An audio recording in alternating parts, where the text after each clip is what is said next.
โอ้เบ็ดแบนอันนี้เป็นอันนี้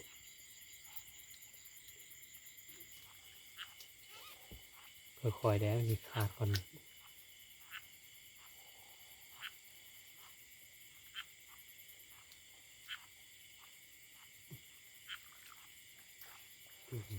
เบ็ด มาแล้วปลาแปะ อืมอืม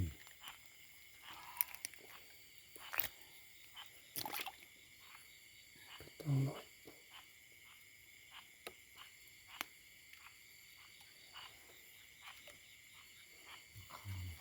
มาลุ้นรังต่อไป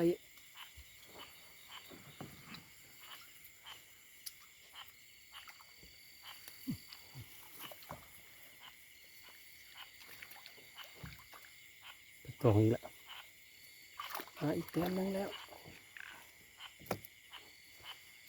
ได้ลาบแท้แล้วบัดนี้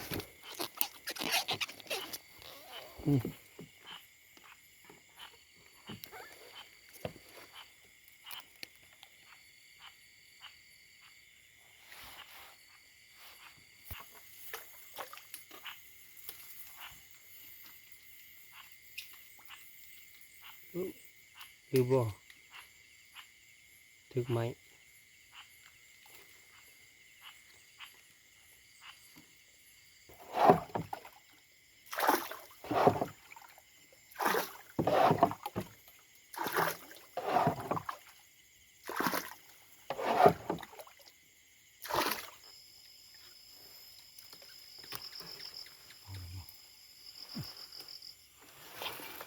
เอาไหมพวกเอาไหมเอาของกูเขาไหมรู้ไหมทางมึงอ่ะจับจ้องมันกูเฮ้ยเขาบอกว่าม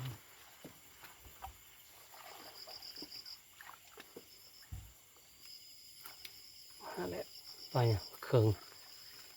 ปลาเคืองมันยาวมาแล้วพี่น้อง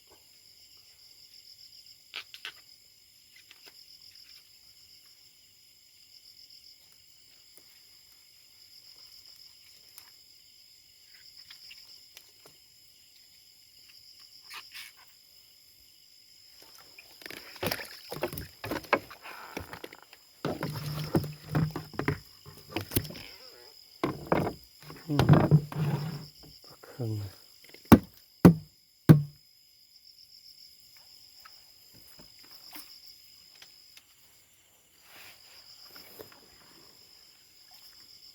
เอามือกระบุใส่ไม้ซะนะกูเลยวะ กูเลยนะ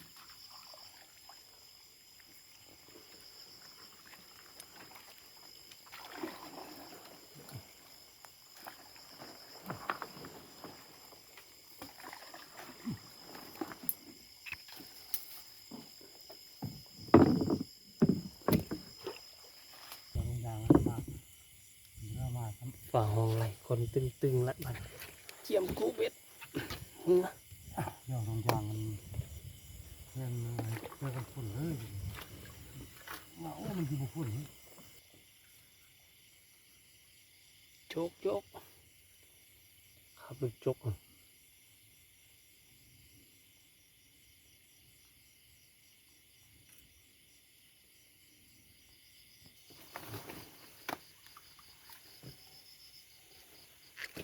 พันอีกแล้ว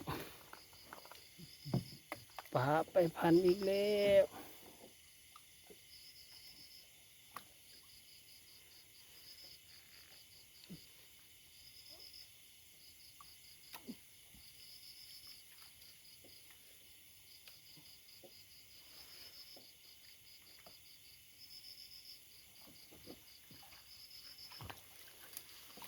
หอยแล้วเคืองแล้วมีแต้มตัวนี้มีแต้ม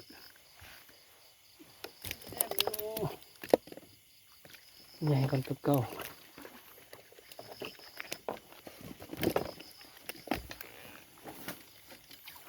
เคือง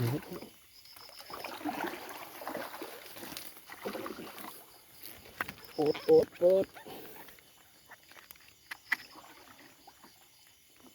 นี่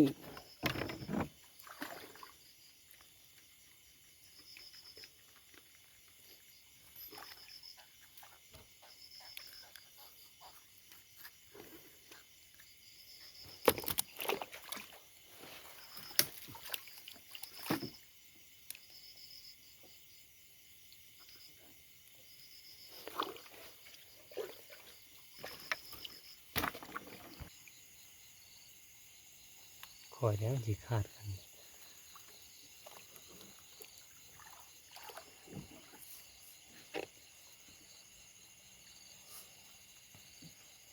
ถึงกี่บุถึงหลังนี้ก็บุถึงอยู่ละ พาดเลย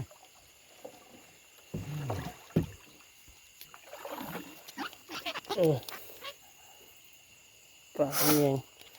เอามือหลังสุดท้ายเราไว้อยู่นี่ หมดแล้ว ทางนี้ก็มีรุ่นอยู่มั้งเนาะมาถือมา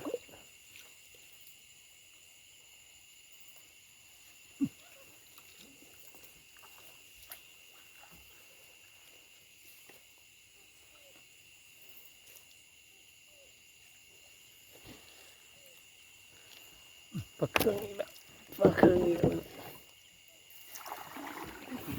เล็กน้อย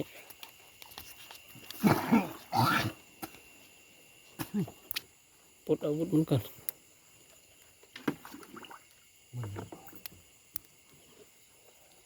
นี่นะ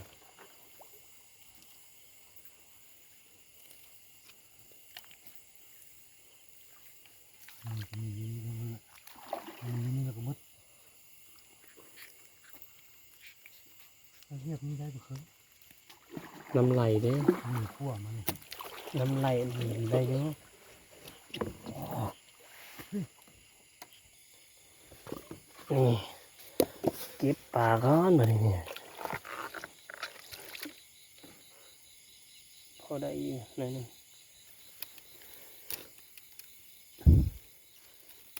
เก็บปลา มาจิ้มเราแบบใส่ตรงแดงดีๆใส่ตรงยาวยัดกระด้างไว้ อืม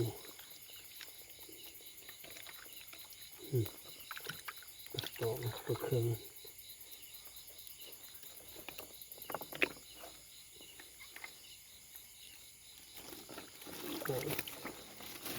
โอ้โหก็ได้กินปลาข้างใน